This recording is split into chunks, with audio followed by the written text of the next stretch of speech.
Merry Christmas, everybody, and welcome to another TFTCG tier list. Anthony joining you once again, and this was originally supposed to be a game of Primus, but I figured let's do something a bit more substantial to put under the tree that is the YouTube notifications box. So, we're doing a pretty massive tier list. I have Tank and Legendary here with me for the next 4 hours as hostages.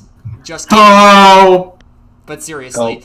And the topic of today's discussion is every single 5-star, and I am not exaggerating that. How many are there? 1, 2, 3, 4, 5, 6, 7, 8, 9, 10, 11, 12, 13, 14, 15, 14 times 2 is 28, plus 14 is 38, 42, 43, 44, 45, 46, 47, 48, 49, 50. There's 50 of these guys.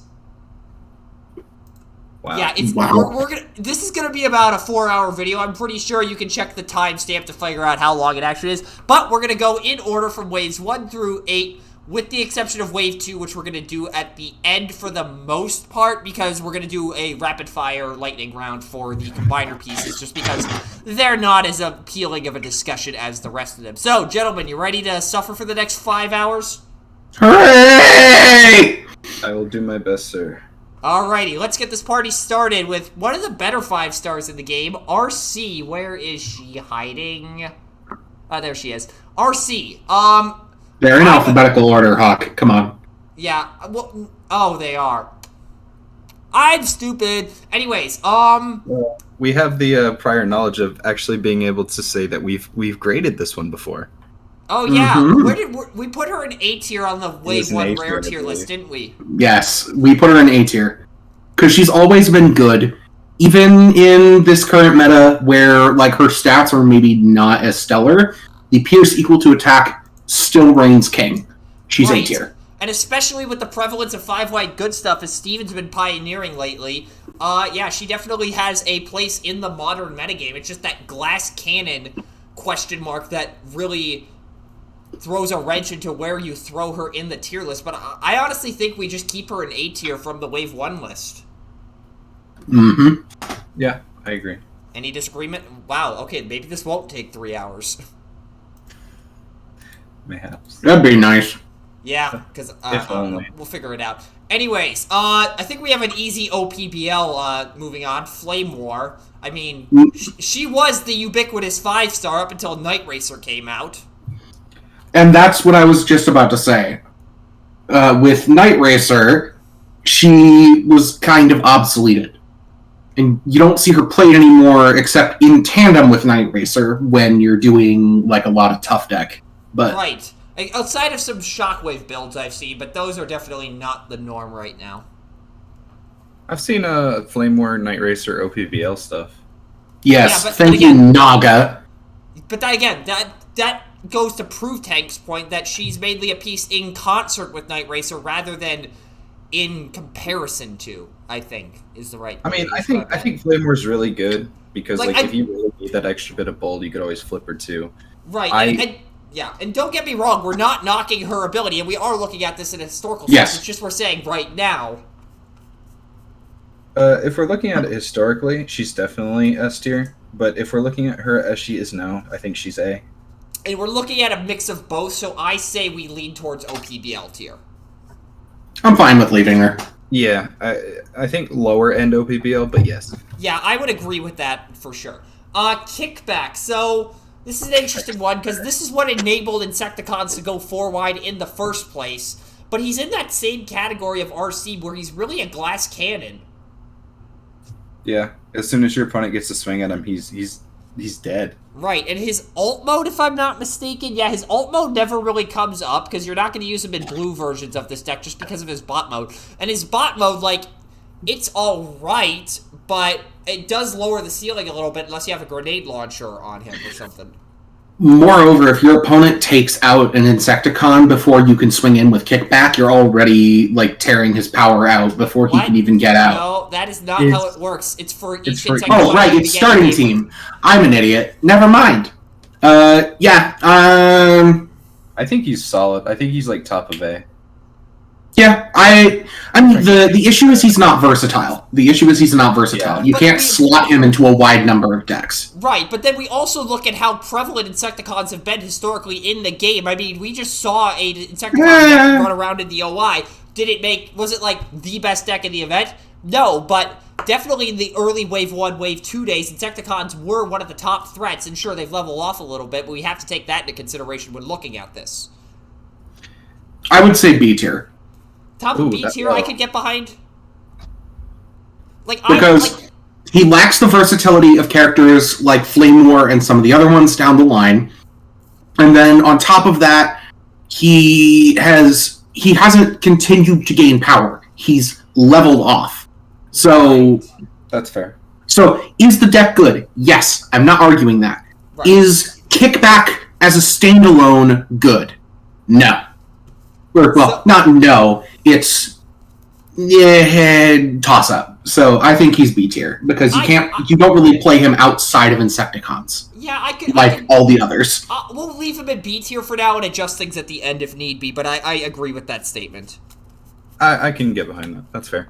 Alrighty, next up is a Wave 2 card, so we're just going to skip over all of that. I have Teletran pulled up here to make this easier.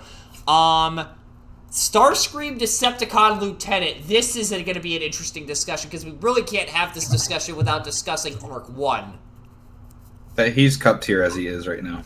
Yeah. I think even with Arc 1, he's not necessarily very good, because that's on the back of Ghost of Starscream. Because his whole purpose is to die.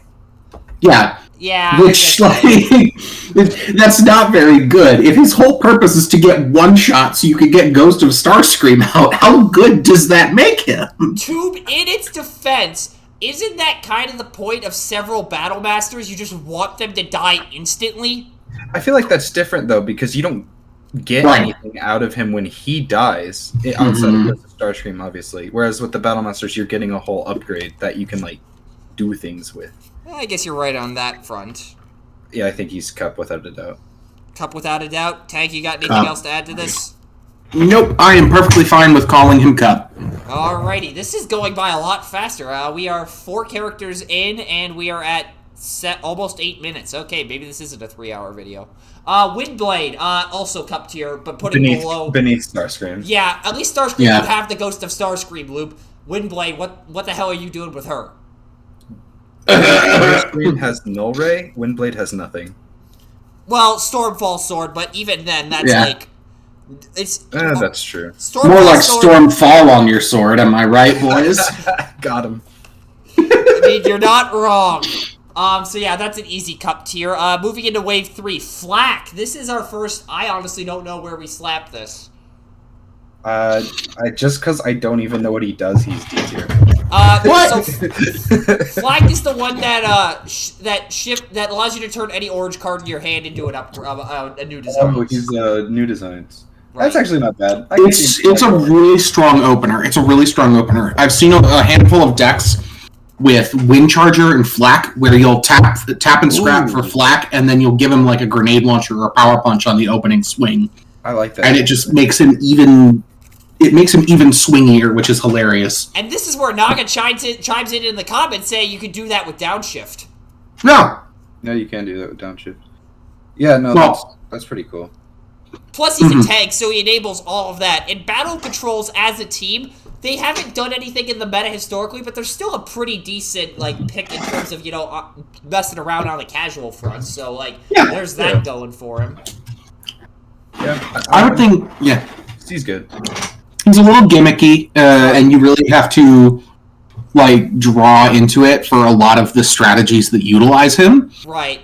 But I think he's either C or me. Well, yeah, he's not as good as Kickback. I would definitely put him at C. I would say definite bottom of B tier at highest, but probably C tier is a better fit. Mm-hmm. Yeah, I could agree. This is the least we've argued in one of these. What is going on? It's because there's such a wider spread of characters that we don't have as much to argue about because we all tend to default to the same 5 stars. Yeah. I don't know. But this is Mudslinger. I think he's above Flak. Really? Above Flak? I would disagree with that one. Say that again? Being able to move damage on scrapping a black right. They're black pips? Yeah.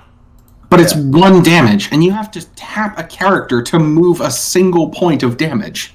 Yeah, I mean, Windsweeper, you tap him to move 2, and then you get a full attack. Admittedly, that's a 10-star, but for twice the value, you get to basically do like 5 or 6 damage. This does 1, and you lose a card from your hand. And he's he gets, you look at him the wrong way, and he's dead. I was gonna say you could scrap wedge formation on him, but you could also scrap that for flak. So yes, below flak. That's good. That's fine. Yeah. So I'm fine with keeping him in C tier for now, but I would not be opposed to bumping him down to D tier. I don't. Yeah, he might be, honestly. We'll discuss that as we get further along if needed. I mean, him in with Roadmaster is pretty cracked. Oh god, here we go with the Roadmaster talk again. It is not a good deck! Roadmaster, let's go! Roadmaster is cope! If you think Roadmaster is good, you are actively on copium. Roadmaster for Prom Queen 2022. Anyways, moving on from a character that we have no idea what to do with to a character that caused the rules to be changed, Red Heat. I think Red Heat is incredibly niche. I think really he only fits in Cosmos. He also, well, he would have fit in the Sergeant Springer decks of yore, but there's also that. Yeah, I mean, he pretty much enabled Daring Escape after Arts got banned. No, that you mean the Peace Through Tyranny loop.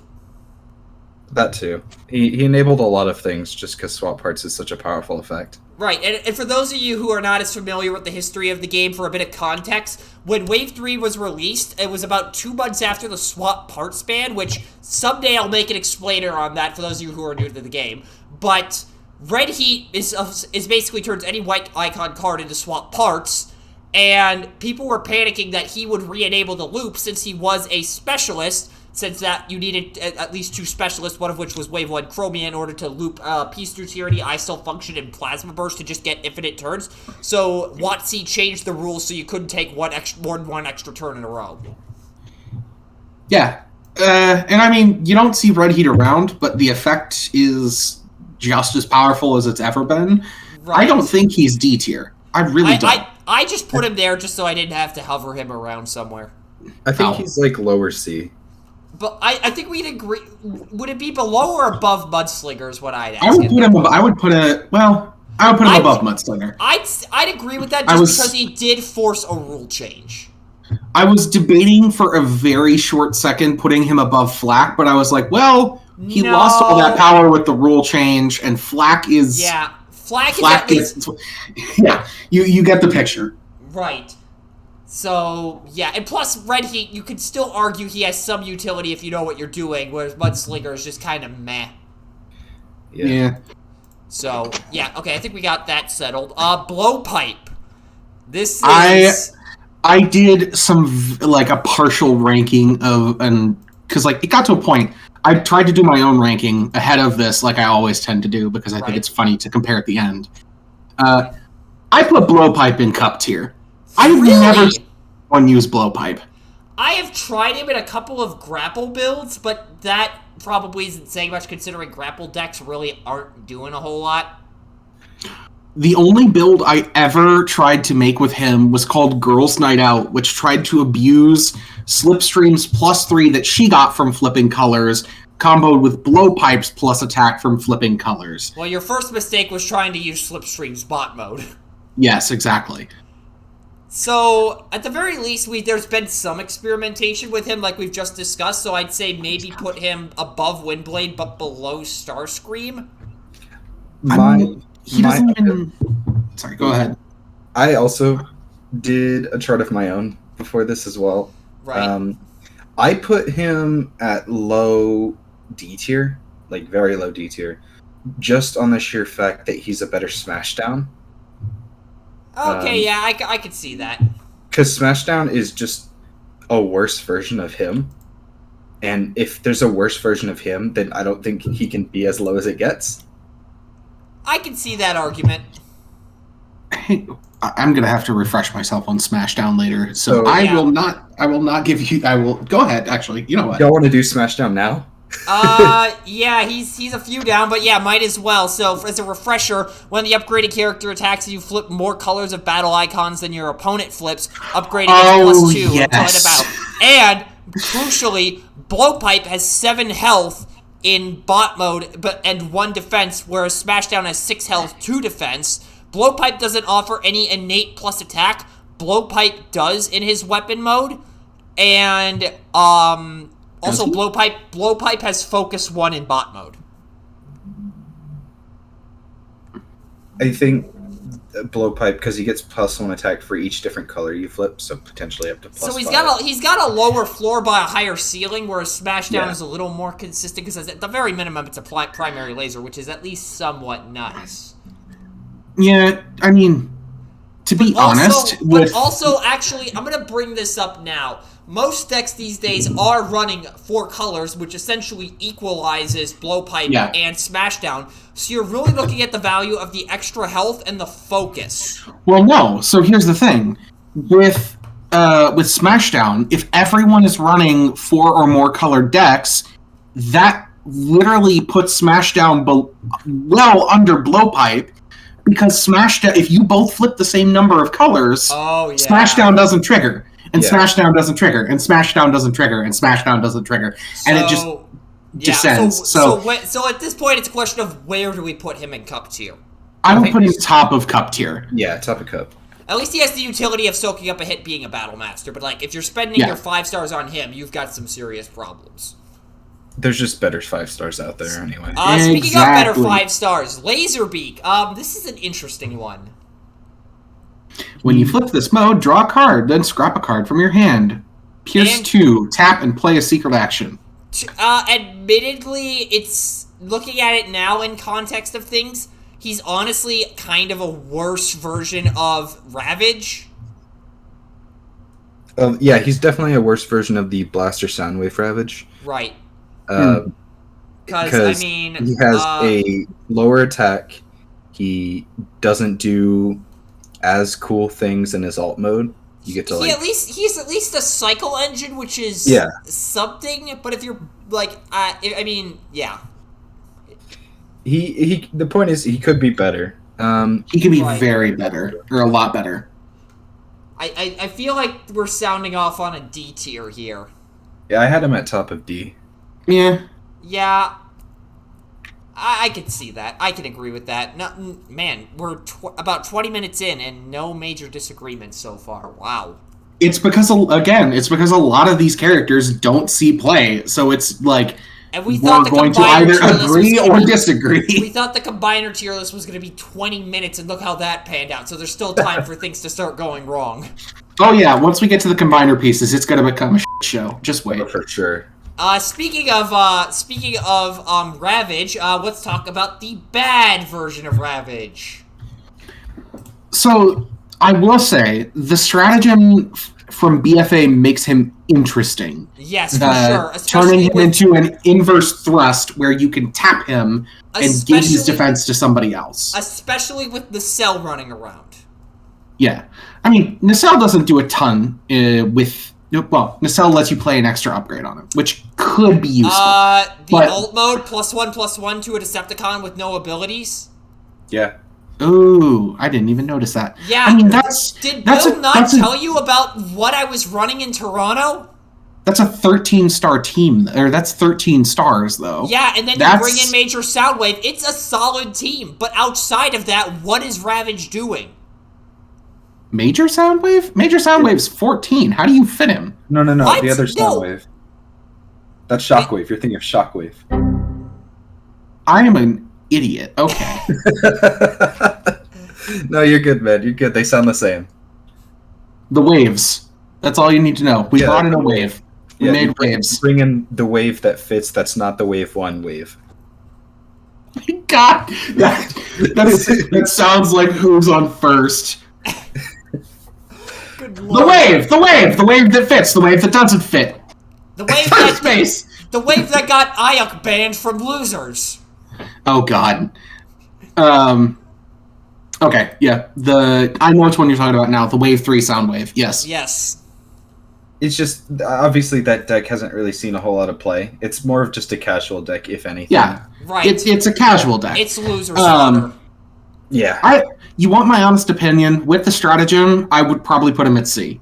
Because it makes him interesting. He's casual adjacent competitive if you catch your opponent off guard. Or you're playing in losers. So he's knocked down in D tier with Laserbeak and Blowpipe. Right, because he has some utility. Right, but you do have to build around him a little bit more to make use of his effect. So. I think we put him between Red Heat and Mudslinger, if that... That works for me. Yeah.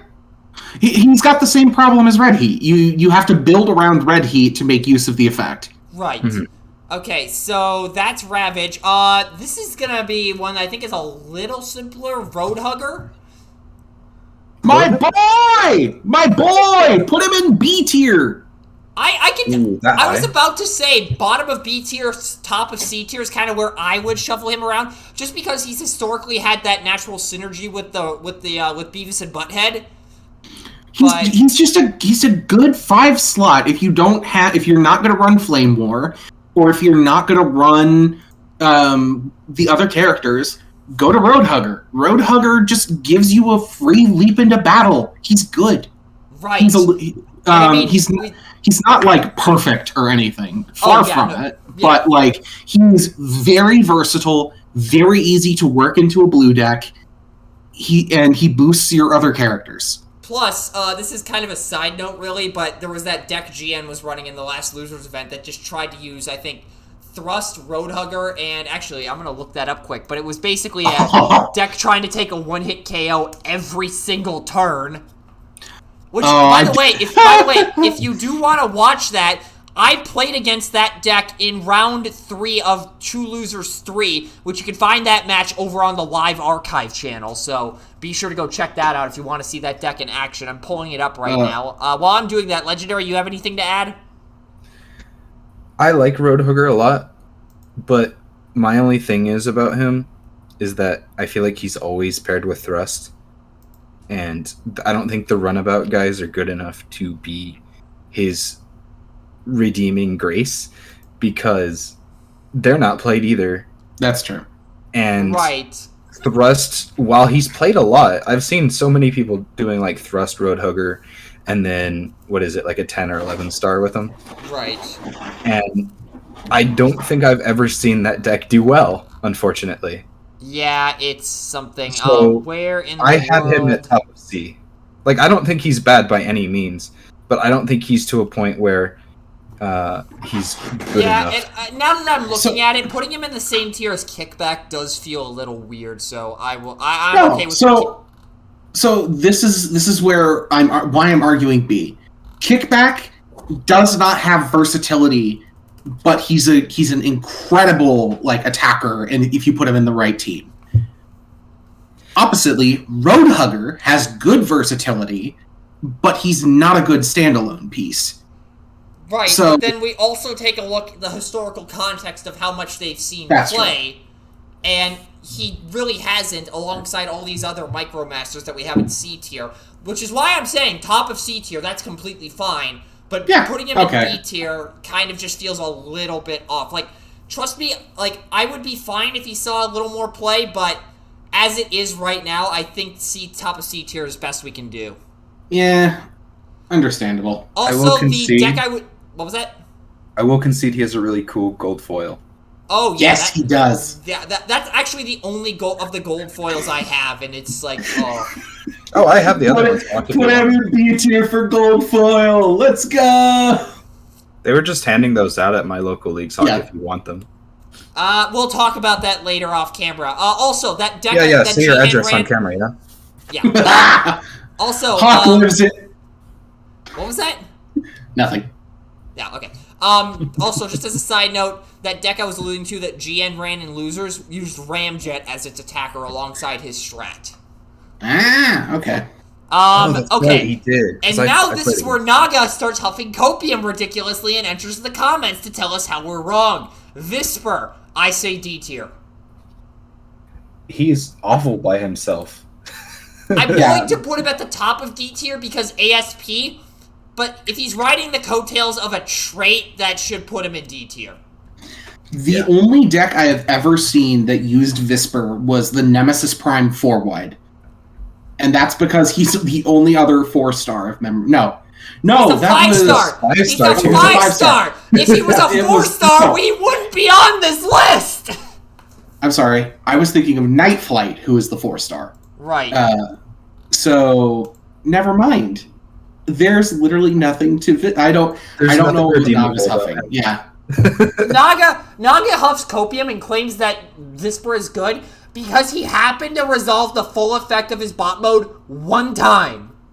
Yeah, and I like Smelt because I get it off when I can, or I get really funny triggers. Can you say that again? No.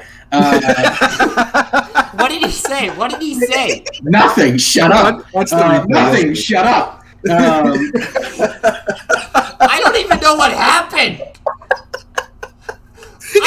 What? Legendary, I Okay. hate you. What? No. Tank, just message me what you said that caused him to say that. No. Watch the replay. Okay, you know what? I will. Pause the video. Anyways, now that we're done hysterically laughing at Tank making certain innuendos, where were we? Visper's bad. Yes, Visper's bad, top of D tier only because ASP. That's fine. I put him below Laserbeak, but I can agree. I would put him below Laserbeak. Okay, fine, I'll give you His that. effects suck. Naga, don't come at us. Oh, Naga's gonna come at us, but I fucking welcome the challenge. I'll just delete his comment. I'm just gonna give Peter a dictator. And he's gonna claim 1984, and then I'm gonna fly down to New Zealand and beat his ass. With In the copy. GTA Online. Oh. Well, that's less funny. Look, we have to add that qualifier in somehow. Moving on. Eject. When you flip to this mode, look at the top On the 2 cards. Blaster versus Soundwave set. Look at the top 2 cards of your deck when you flip him to his alt mode, and you have the option to scrap them. And when he defends, enemies can't use bold. His bot mode effect is actually really powerful because it says they can't use bold this turn. So therefore, if they're attacking all out, multiple characters can't use bold if they swing at him first. Yeah. The only caveat is, why would they ever do that? Because they're not a complete, or they are a complete idiot. I mean, if you gave him Brave, Yeah. Okay. Yeah. Why? Yeah, you get the picture. There's just better stuff. Yeah, which literally, almost if you asked almost anyone, they'd probably tell you exactly that. There's better Casseticons to play. He's better than Visper. He is better than Visper. Is he better than the Laserbeak. box Laserbeak? I I would don't say think so, so. just because you definitely can manipulate Yeah. him in a way to make him a bit of a problem. So either Yeah, bottom, or either top of D tier, or bottom of C tier. I think in the context of the Blaster versus Soundwave set, where Soundwave wanted to go blue and Blaster wanted to go really heavy orange, that also makes sense. So, you know, yeah, he's good. He's good. I think he's D tier. Good effect. Good effect, not so great stat line and abilities to pair with it. Yeah, and you're also not really going to use him outside of Soundwave. Right. So. Next up, this is one Legendary's had some recent experience with Ramhorn. I think Ramhorn is exclusively good in Blaster versus Soundwave and nowhere else. Bottom of D tier. No, I think he's bottom of C. I was about to say, he's definitely better than Eject. I'll give him that. Yeah, because Right. just the fact that you can pull a force field that cannot be countered by any card in the game currently. There is no trigger, I don't think, that can get rid of that force field once it's played. So he will not die as long as you have a force field in the hand when he is attacked. And that happens a lot with how much Blaster goes through cards. Okay, I can see that. So I think that he's C and no higher than C. Bottom of C tier, I think we can agree. Better than Mudslinger. Yeah, I could actually probably better than Ravage as well, Yeah. and actually probably better than Red Heat too. I pushing would it. not. Definitely not better than Flack. I think that's where we draw the line. Yeah, that's fair though. Okay. Also, I just like to thank you for using the good art for these guys and not the crappy 35th anniversary stuff. Thank you. I literally Finally, man with specifically taste. for you, Hawk. What was that? I did that specifically for you, Hawk. Good. You are listening to your righteous ruler. Yes, that's what it was. Anyways, now that I'm done stroking my own ego, don't take that out of context. Steeljaw. Stroking. Did someone say stroking? Innuendo. Woo, woo, woo. Forget the argument. Innuendo. Ha ha. Forget the arguing. We're just gonna do this all night. Steeljaw. Steeljaw's really good. I'd honestly say B tier. If he's B, he's bottom. I say bottom of B or top of C. I'd argue bottom of B just because he does have a little more utility outside of Blaster. Because again, bold 1 and giving additional 10 star or 10 stars or more bold 1, like you could honestly slot him into a 4-wide Nemesis deck. Have any of y'all ever played the Blaster Steeljaw General Optimus deck? I have not. Well, you flip Blaster, you get a free play on your first turn. You send out Steeljaw, and now he's giving both Optimus and Blaster bold 1. And Optimus gives you bold 1. Yes. Oh, yeah, that's actually pretty decent. So, yeah, and it's 26 stars perfectly, so it works. That is a little gimmicky, but I do like the sound of it. Yeah. And plus, again, he's just a generally good 5-star. Like, he's just a decent really attacker. I'd honestly, I'd say B tier. B tier. I'm not hearing any disagreement. I can let that go. Speaking of decent attackers, Frenzy. Not as good as Steeljaw in my opinion, but still fairly decent. Frenzy is like what Eject wishes he was. Right. Frenzy is incredible because he has the same thing at which if you're attacking all out and you swing Frenzy first, your opponent just doesn't get to use Tough that turn. Right, so... It's a turn for Tough. Basically. The thing is, he is historically, like, not seen a whole lot of play, so probably, he's a like... sideboard character. What was that? He's a sideboard character for Blaster. He is. Right. Like, you could run it in either especially within the current meta where Tough isn't nowhere near as prevalent. Sigh. I think he's better than Ramhorn. Yeah, I could... Yeah, because at least he's more consistent. Right. Just because of the fact not better than Flack. Yeah, not better than Flack. Yeah, definitely because Flack is definitely more of a main board piece where what's his face? Frenzy is a little more situational, so yeah. Frenzy's a solid sideboard. Right. Moving on. I know Ozzy's gonna have some opinions about this one. Ravage. Better than Kickback? Is really good. I'm honestly not sure. Like, where I'm thinking is either somewhere in B tier above Steeljaw, maybe below him, but I don't know. Or maybe bottom of A tier, but that's pushing it a little bit. Whoa. I was about to say, A tier feels wrong. I would put him above Steeljaw. I would not put him above Kickback. Really? I wouldn't put him above Steeljaw. I'd put him below Steeljaw. I mean, he has the Pierce, which is a more ubiquitous thing, which... Yeah. So, he gives out a lot of Pierce. Because if you flip him, one of your characters gets Pierce 2, and then he has Pierce 2, and each of your characters that has 10 stars or more has Tough 1. So... To be fair, his abilities do... I mean, in a blue deck, it's a little more self-synergistic, but if you're trying to put him in an orange shell, like a lot of Soundwave decks are doing, it doesn't make as much sense, but he has Pierce 2, so do you really care? The thing is, he gives you guaranteed damage, which is why he's better than Steeljaw. Steeljaw, if you're running against a blue deck, Bold can in fact fizzle. So that gives Ravage that tiny edge because he can always guarantee you're going to get at least 2 damage, no matter what kind of deck archetype you're in. Right. That's fair. I think I'm just biased towards Steeljaw. Right. Yeah, okay. You also have a bias towards Orange Blaster, so... I mean, hey man, I've been playing it for years. I know you have, which is why I said you have a bias towards Orange Blaster. Anyways. Okay, I just realized I accidentally skipped over Buzzsaw. Whoops. Oh, well, that's not a surprise. He's not very cool. between Red Heat and Ravage.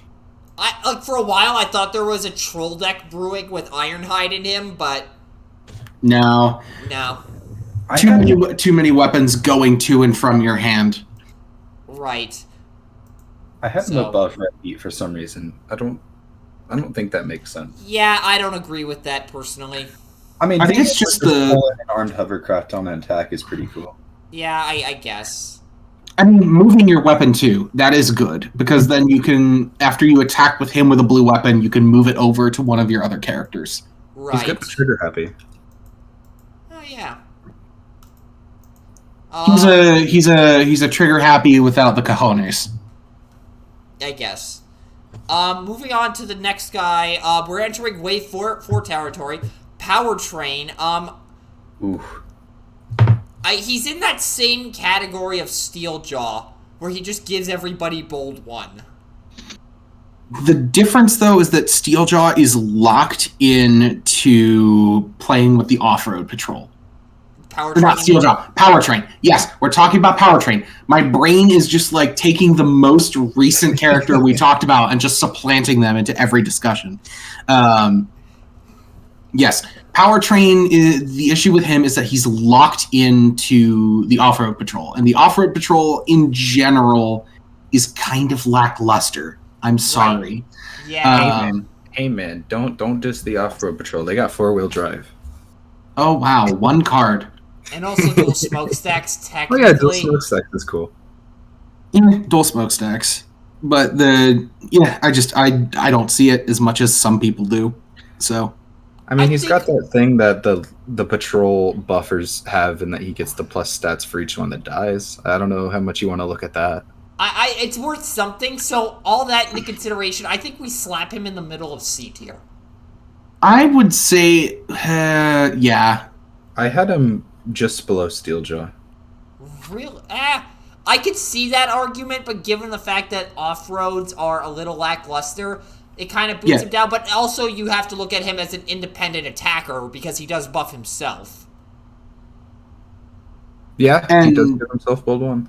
As an independent attacker, bold 1 is, well, it's good, but it's generally not going to be like the be-all, end-all when you're in a bind. No, but he's a pretty solid, just 5-star truck. Though we did just make the claim that having Steeljaw having bold 1 on his own was part of what put him in B tier. So, I think he's better than Ramhorn. You know what? I'm willing to listen to you on that one. Probably not. I think he's better than Frenzy. I'd actually argue he is, just because he's a main board piece, whereas Frenzy, again, is that situational thing. He's only a main board piece because you have to play him with the off-road patrols. Well, also, if you play him independently. Yeah. You can play him by himself. He's one of the few, patrol leaders that you could just run by himself. Yeah, him and Tailwind are definitely the two. Fair enough. Okay, so I think we've settled that there. We may move him around later. Speaking of the patrol buffers, Sea-Watch. Oh my god. D tier. That is a, low T tier, above Blowpipe kind of low. Yeah. I would put him above Visper. Just to spite Naga. I'm down, because, his ability is interesting in that he has basically a built-in spinner rims, kind of, but, outside of Mirage decks, when are you going to be willing to use that? It's just that, white decks don't really exist. Outside of Mirage. That's going to hurt Zero's feelings, I'm sorry, but...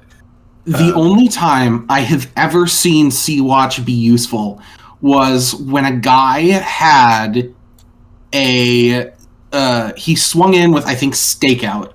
He had his spinner rims on Stakeout, and I think it was an erratic cannon. And he flipped 2 whites, and then the rest was just orange. And he had Stakeout swing for 22.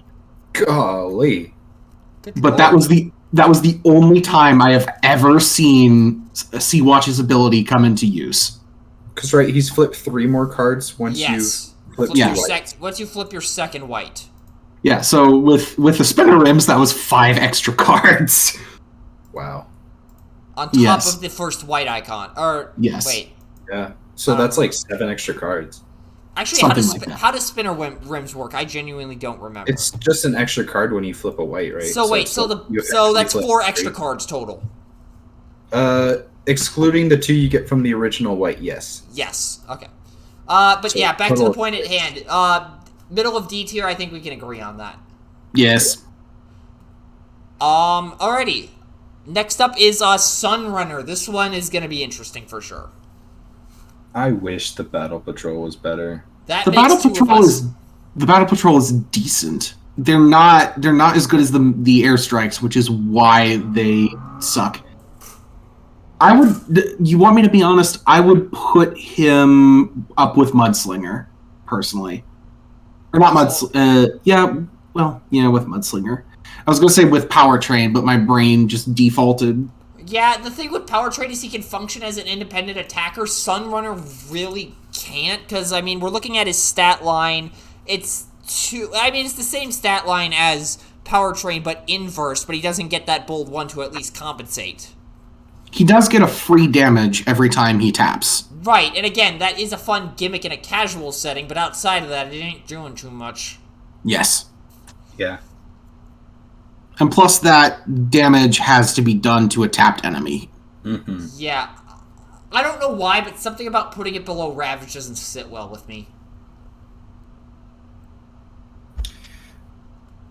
Is he better than Laserbeak? Yes. Or not Laserbeak, Buzzsaw. Friggin' brain. At least people have tried to experiment with him, and we have some idea of what the deck does, so I'd say so. Is he better than Red Heat? Red Heat forced a rule change. I think that's where we draw the line. Okay. Yeah. Yeah, I think so. That's right. Vanguard. Ooh. Vanguard is so underrated. Like, it's just a single white. Yeah, he suffers from being in armor. He also suffers from being white adjacent. But compared to a lot like Sea-Watch, where Sea-Watch needs you to flip 2 whites, Vanguard needs you to flip 1, and then he auto gives you a force field on a defense. Slightly worse force field, but yes. It's 1 more damage. It's not that much worse. I would definitely put him in C tier. You can... given alive on 1. Yes. Plus there was that... do y'all remember that deck? The 5-wide deck that was like... Piercy Boys. Yeah. That had Motormaster, Flame War, I think it was Night Racer, Vanguard, and Fireflight, yes. So, I've seen several iterations of that deck list. There's like a more aggro one. That one was more defensive. Right. That deck is just like the definition of a control deck. Right. So where are we slapping him in C tier is the question. Where did I would put him, I think, between Sunrunner and Red Heat. Maybe between between Frenzy and Ramhorn, I think. I have that. Ramhorn. So Okay. Yeah. Because he is useful. You only need like a handful of whites in your regular flip to trigger him. Like 1 or 2 more above average. Right. And that's not hard to add. There's a lot of good whites nowadays. Mm-hmm. Right. Okay. I can see that. And he's a lot more consistent than Ramhorn is. Yeah, agreed. This is one that Tank, I think, is going to have some opinions on. Blackjack. My boy! My son! I love you, but you're definitely D tier. Does he really have 0 defense in alt mode? He might. I think he has 1. Yeah, he does not have 0. He does not have any defense in alt mode. Oh my gosh. Unless that's a Teletrain error. It is not a Teletrain error. That is 0 defense. The image is showing 0 defense. Oh, wow. Okay. Why does my boy have 0 defense in alt mode? Bruh. Let's see. Probably the same reason that Triptychon, they thought it was a good deck. Cocaine. Why did I put Blackjack in Cocaine. I don't know why. I don't think he's that high. His effect is good. It's not. It's just because the issue is that the sports car patrol wants to play as blue cars, and blue cars is not a strong deck archetype. And on top of that, it's repair, and it's you only get the repair when you untap, which cars are good at, and small cars are better at. But the problem is that they're small cars with barely any defense, and they're going to get slammed. Also, considering the fact that Vangelis has been running around with all sorts of heal decks lately, people are going to be more inclined to play Mega Ratchet Needler, which inherently shuts this off. Yeah, definitely the issue with Blackjack is that the Wizards team was like, oh god, we're going to make this guy who repairs this entire team. He should definitely have 0 defense because repair is overpowered. It's not. It's not really. It's underperforming compared to a lot of the other keywords, but he should definitely have at least 1 defense. Wizards, why did you do this? I think the Sports Card Patrol is the worst patrol.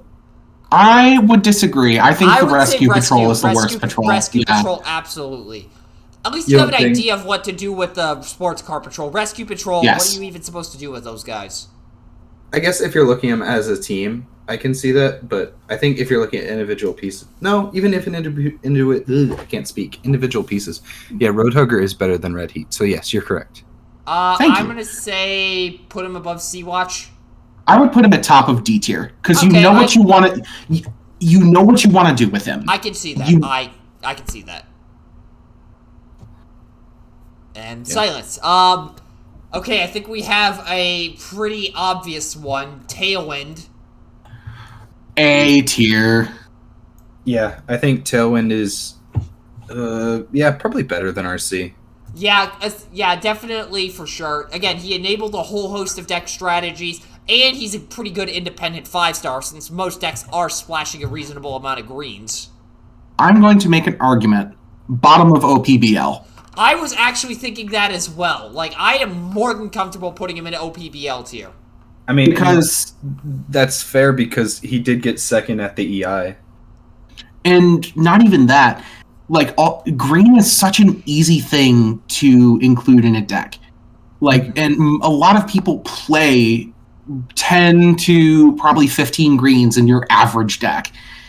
That's going to mean that more often than not, Tailwind is getting his +2/+1. Right.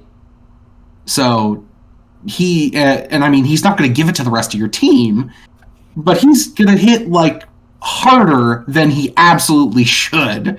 So yeah, he turns blue-green cards into an aggro cards on flips, which is hilarious. Backup beam is incredible in Airstrike Patrol. Oh yeah, so weird. Okay, but yeah, he's OPBL. He's OPBL. Also, a throwback to when I said he doesn't do a whole lot. Remember that? What a bad take, am I right? It's funny because I put him in A tier in my own tier list, and then now I'm arguing that he's an OPBL. I put him in A as well. Okay, we're out of wave 4 and on to wave 5 when everything got broken. Braun, where are we putting him? He's A top tier. of OPBL.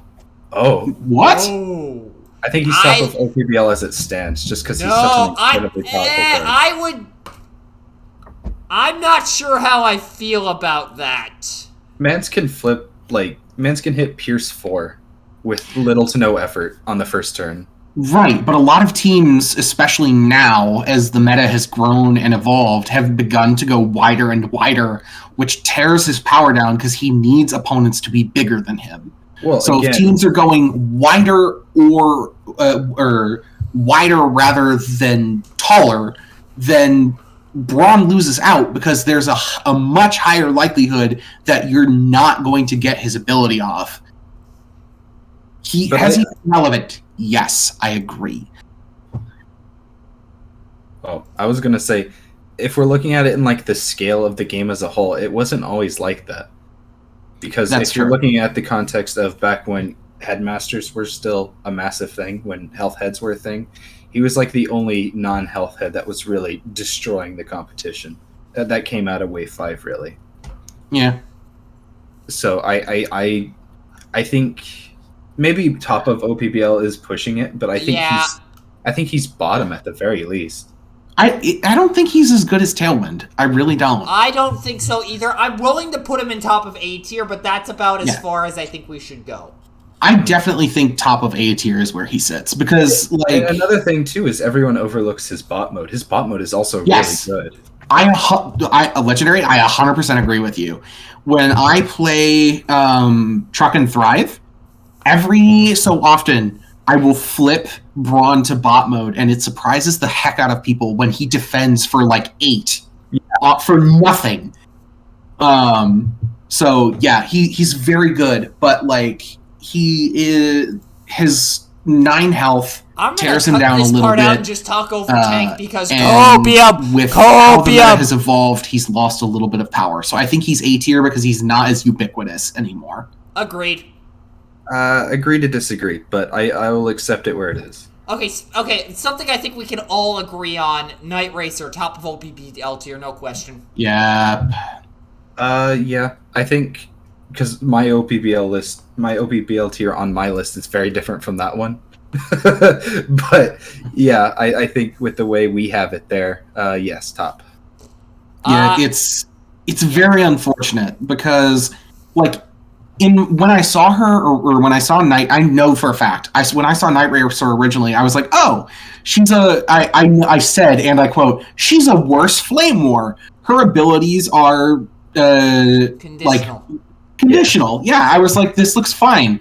Only to realize that no one gave a crap that her abilities were conditional because her stat line was too good. So she just got splashed in everywhere because she was just good irregardless. Right. Mm-hmm. And you never had to flip her if you didn't want to. Yeah, exactly. You don't have to flip her at all. Yeah, nice and for overstatting her. And if you do flip her, she's got 4 attack. Yeah. Lovely.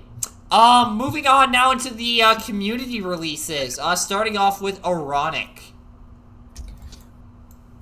I think Ironic's really good. No doubt.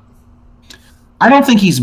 I think he's top of B tier. I think he's better than Kickback. I would agree. I just had him hovering there just so that way it was clear like where he was on the screen. But I'd say top of A tier because I mean we look at his abilities. The Gates Pierced against non-specialists is basically Flame Feather inverse. No, it's Ransack. Ayuk is Flame Feather. But Ransack, I've waxed poetic about Ransack. Again, he is basically just a better Ransack in a blue deck. Mm-hmm. Which is so strange because he has 0 defense in the mode he wants to hit hard in. That's a very important design decision, yeah. Yeah. Because Ransack has 3 defense in the mode he wants to attack. But Ransack also has a lot less health and an extra star. Right. It's also, what is this? Balancing a 5-star stat line? I could never. Yeah. Kill Night Racer. I think Ironic, just the fact that he has the ability to negate Pierce on non-specialists alone, I think that is really incredible. Agreed. I'd say that alone puts him at top of B tier just because of the ubiquitousness, especially when compared to Kickback. Ubiquitousness? Yes, I mean, I good with English. Hockey, I'm good with English. To me, until we get that Ayuk rework that is inevitably coming, I think Lasagna Sauce puts him up in A. Okay, so I'm just going to jump in here quick and address this. There's a couple of more moments in this video where we reference a incoming nerf to Ayuk.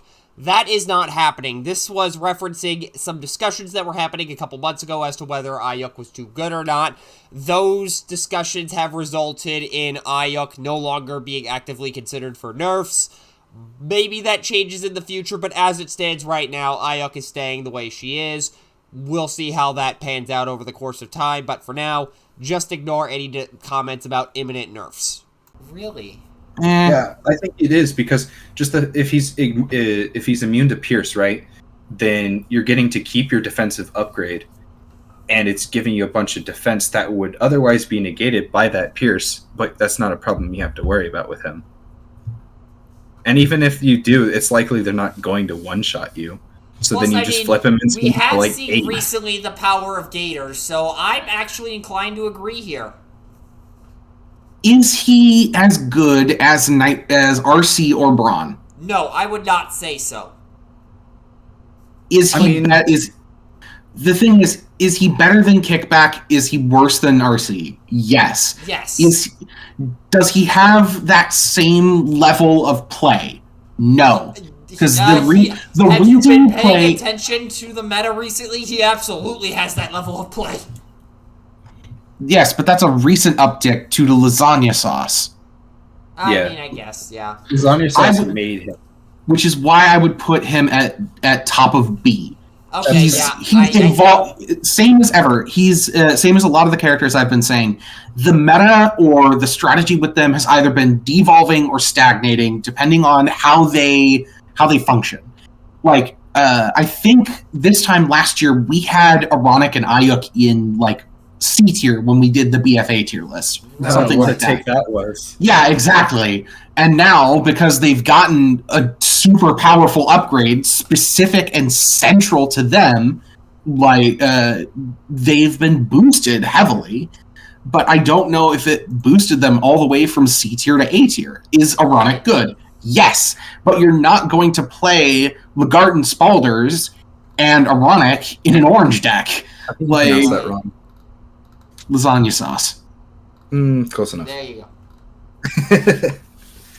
Okay, yeah, there's that discussion done. Speaking of Ayuk, A tier.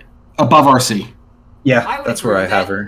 Where is Ayuk? Where is I there? Ayuk as she is. Ayuk as she is, yes. Wait, I would venture that, just because you guys have already talked about it, after a rework, she's probably going... What rework? Yes. You literally just fucking talked about a rework! No, I didn't. That was me. I said that. That was legendary. Okay. What rework? What are you talking about? I thought Ayuk was getting a rework. Not to my knowledge. I mean, there was a period when we thought we'd have to update her bot mode effect in order due to some weird language quirks, but then Techno realized that the language that she uses is correct within the context of the WotC waves, so that never happened. There's some other things I've seen in private chats with Bill, if memory serves, but yeah. A lot of people are complaining about Ayuk. Yes, a lot of people were complaining about Ayuk being too good.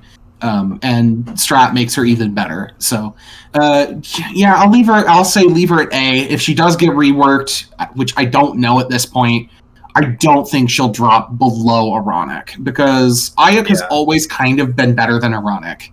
Yeah. Right. Okay, so that's Wave 6. There's none in Wave 7A, which is genuinely surprising.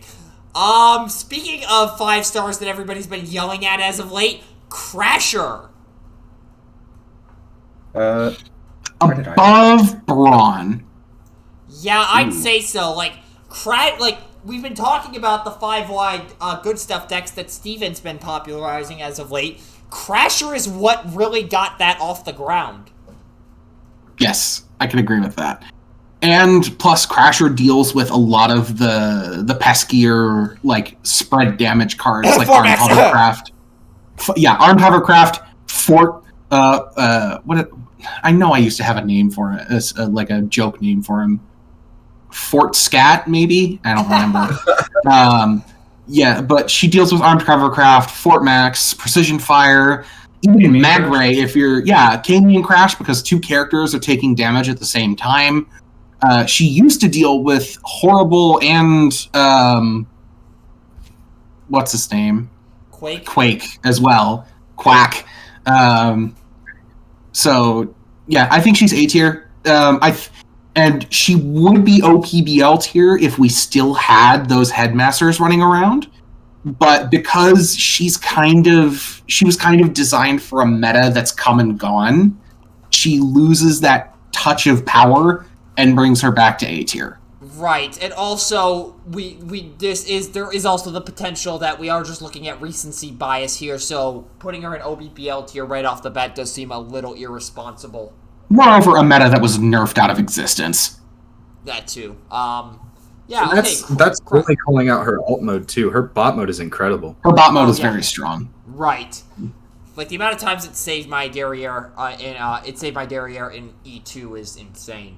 Is that one of those Yu-Gi-Oh cards you like to reference? What was that? Derriere? Derriere? No, I said my I am playing Derriere in attack mode! Anyways, another card that that Ozzy's gonna have some opinions on. Wing Thing. I don't feel like I know enough about him to say anything, but I just know Wing that Thing has very much suffers in the same way that like Red Heat does, or Red Heat and oh my gosh, who am I thinking of? Like Eject, Ravage. You have to kind of build around him if you're going to include him in a deck. But the thing is, with Soundwave, you naturally are inclined towards Disruption, so it fits in pretty decently, and you have a little mini damage engine. Right, but that's only twice a game. If memory serves, unless you're building around him, or we're using Recover Cassette. I'm honestly not sure. I know Ozzy has said good things about Wing Thing before. He said good things about Wing Thing before he was nerfed in the alpha, in the beta. Was it before that? I genuinely don't remember. I'm pretty sure it was in the beta. Because he used to be like just a free ping, and now it's like you have to have a particular upgrade type on him to you have to have a weapon in order to get it where you choose. In order to assign it where you choose. Yeah. So now your opponent can get around it all the same ways that they can get around regular direct damage. Right. So it doesn't have to specifically be regular assigned direct damage, I should say. Right. So I think he is. I'm looking along the list and I'm kind of going, where do I think he slots? And my brain is telling me probably above Ramhorn, below Vanguard. I could see that just because we haven't had too much time to explore him yet in like the current metagame, but I definitely think with Soundwave being as prevalent as he is, there is a slot for him. And this is where Ozzy yells at us in the comments. Yay, engagement. Yes, please start an argument with me. It'll drive people to here, and we will open the Discord sooner. By the way, we opened the Discord to the public at 100 subs. Yo, 100 Subway sandwiches. Yo, I want 100 Subway sandwiches. I don't. Anyways, Nancy. I put Nancy above Wing Thing. Yeah, I would put her above Wing Thing. I would not put her above Vanguard, which is interesting because her bot mode is locked into vehicle play, which means that you have to either play her with other characters who have stations or Junkions. Which her alt mode is motorcycles as well, which most motorcycles in the game at this point do have stations. Really, and are Junkions. Yeah. And the motorcycles that don't have stations can just use custom Junkion saddle. Right. Right. She feels right there. I don't because she is powerful. But she's powerful, and you have to build her correctly. What does her strat even do? Let me see. It's a anti-scrapping thing, weirdly enough. Oh. It's a good strat. It's just, again, another focus strat. And it's a very focused strat intended to counter the drop scrap cards from the top of your deck, guys. Fangry, Wolfwire, Bonsai-tron. Yeah. Nancy, middle of C tier. Okay. Solarbot. This is kind of on the other end of Wing Thing. We're like... He's very weird. He is so a sideboard card. Yeah, because, I mean, he relies on certain characters that were designed by people that we shall not name. I mean, he gets buffs against things like Blaster and Soundwave. He gets buffs against Headmasters. He gets buffs against things in stations. Wait, what? In bot mode, when this attacks, this gets +2 until end of battle if one or more character cards are under the defender. I forgot about the station qualifier. I forgot about that part of the qualifier. I thought it was still only cards underneath him. Yeah, so he's another weird niche. And he's like an anti-Nemesis, anti-Headmasters, anti-Soundwave and Blaster. So he's a great card if you're in a Blaster versus Soundwave mirror match, but like... I mean, even then he's not that great because their goal is to get those characters out as soon as they can. Yeah. He's really only good even- against things like and- Fort Max and Nemesis. But even with Nemesis, like, he doesn't get those cards under him until fairly late game, and by that point, is a 1 5-star going to make or break the match if you're on the back foot? The answer to that is no. The answer to that is no. he's definitely almost likely either near dead or already dead. So I'm not good. I'm going to say bottom of C tier. I'd honestly argue just because like there's so few characters that he counters, I'd put him between Laserbeak and Sea-Watch. Oh. I don't feel like he's that low. I think he's better than Mudslinger. I would say he's, I would put him at top of D. He's better than Blackjack, worse than Mudslinger. Okay, I can concede that. I can concede that for sure. Next up, all the nope, none of those. Wait, are we only at combiner pieces now? Should be. Welcome, ladies and gentlemen, to the lightning round. In this round, Hawk, Tank, and Hunter, or Hawk, Tank, and Legendary, sorry, I said my own name, are only allowed to give their letter grade and nothing else. And if we are heavily disagreeing, then we will stop the clock and actually discuss it. Let me pull up the list here to go in order, and we'll get this party started. Cue up the music, please. Thank you. Also, thank you for doing the announcer voice. I was gonna ask you to do that, but I forgot. Welcome. Alrighty, 3, 2, 1, go. Air raid, Tank, you first. Oh god, A tier. Legendary. C. I'd put him in B. Wait. Oh no, I'm thinking of Skydive. B tier, B tier, B tier. Bottom of B tier, top of C, or bottom of B tier. Can we agree on that? Yep. Alrighty, Alpha Bravo. Tank. D tier. Legendary. Say that again. Middle C. Bottom of C. Bottom of C. I'm gonna try to average this out based on what everybody's saying. Breakdown. D. D.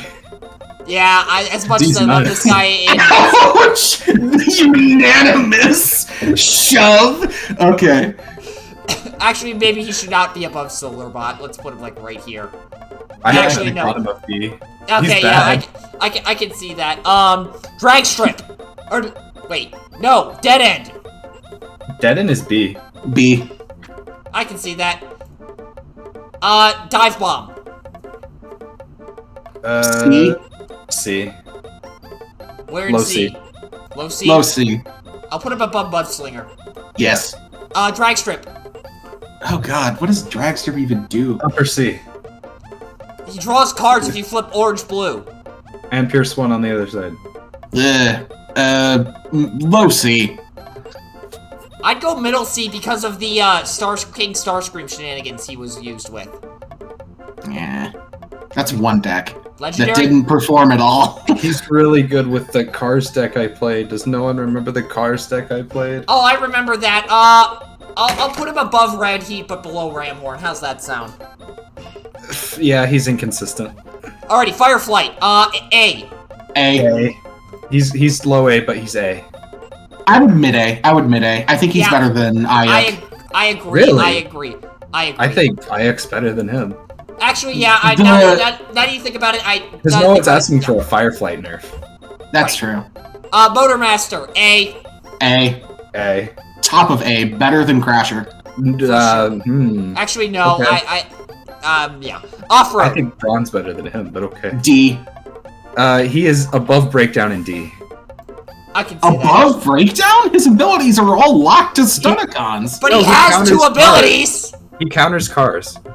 Oh my god, he counters Cars. How crazy. And he has 2 abilities. Anyways, Headstrong. Headstrom's anti-repair, right? No, No, that's that's Torox. Oh, Brave one. Oh, and he's got terrible stats. I'd put him in C. Where did I put him? I'd honestly put him at top of D tier. Oh, I had him in bottom, like lower D. Let's average it out at top of D tier. Solar. Yeah, no, that's fine. That's fine. Razor Claw. Or no, Oh my Razor Claw. God. Rampage. Oh, Rampage. Rampage. Mid C. Tank. Here's 2 and an enemy scan. Yeah, low C. I'd actually argue D tier. Low C. The average is low C. Yeah, fine. Razor Claw. Top of B. Low A. Bottom of B. Middle of B tier it is. Silverbolt. Low C. Low C. I agree. Where in low C though? Bottom. Okay. Yeah. Skydive. A. What? He's a very tanky character. Where did I put him? Actually, I can see that. I'd put him in B, probably middle of B. He was also part of the OI winning list with Flame War. Just putting that out there. I say like mid B, high B. Like, right here. Yeah. Okay, I can Torox. High D. Yeah. Just because of the repair nonsense that's been happening recently, I can see that. And then Scrapper, I'm gonna say probably middle of D tier. I would put him at C tier. In context, he's very good, but you cannot use him standalone. I had him in like middle C. Yeah, that's what I meant. Middle C. Bottom of C, let's say it. He's better than Silverbolt. He is far better than Mudslinger. Okay. He is far better than Skydive. Or not Skydive, Dive Bomb. Yeah, he's better than Dive Bomb. That's fine right there. Right there. Okay, that concludes the lightning round, and the first part of this was about 26 minutes. Holy shit, we were under 2 hours. Nice. Wow. This is like as long as the combiner video was, wasn't it? Good God. We haven't really. And you guys were so freaking against this list. I told you for months we should do this one, and you guys were like, oh my god, there's so many 5 stars. How are we even gonna begin? I am genuinely shocked, not gonna lie. Is there anything we want to shuffle around before we call it?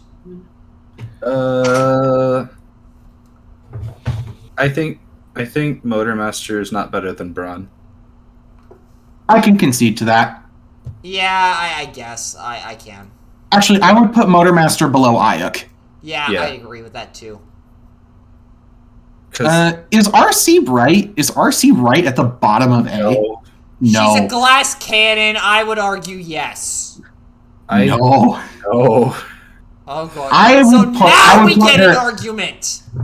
I would put her below Ayuk, above Motormaster. Yeah. I heavily disagree with that. Motormaster and Fireflight have better survivability. RC dies to a stiff breeze. But RC will punt your characters into the next dimension. That's not gonna matter if she's dead! That won't matter if your opponents are dead. True. Okay, fine, I'll concede it. The things I do for you. Things you do for love. I love you, buddy. I'm going to ignore that. I think that's it. I think... Yeah. Actually, no, I think there's one mistake we've made. Visper is at the bottom of Cup tier. No, I'm kidding. Hi, get Naga. Go yourself with a cactus! The only other thing I would argue is that I think that maybe... oh my gosh. Razor Claw is too low. Really? He can attack untapped characters.